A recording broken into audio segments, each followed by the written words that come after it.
UNPO.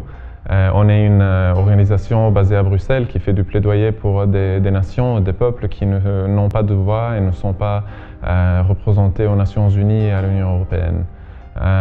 Entre nos membres et l'organisation IRAM-Mauritanie, et ça fait déjà plusieurs années qu'on travaille avec Biram Daabeid, avec ses collègues et l'organisation en général pour les aider dans leur plaidoyer pour l'abolition de l'esclavagisme en Mauritanie.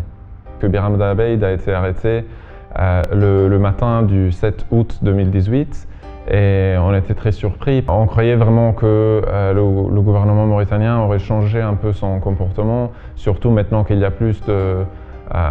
je veux dire, la communauté internationale est plus au courant de la situation en Mauritanie et la pression augmente. Comme UNPO, on a l'impression que les riches de Mauritanie hésitent beaucoup à vraiment implémenter ces choses parce qu'ils ont des intérêts. On pense qu'en 2018, c'est vraiment ridicule et honteux de devoir encore parler d'esclavagisme et que c'est très important d'adresser ce problème et d'en parler au niveau international. Et c'est pour ça qu'on a collaboré avec lui et avec ses collègues en Mauritanie et ici en Belgique. Biram, clairement, est un personnage qui va à l'étranger. Il a été récemment aux États-Unis et il parle de la situation clairement.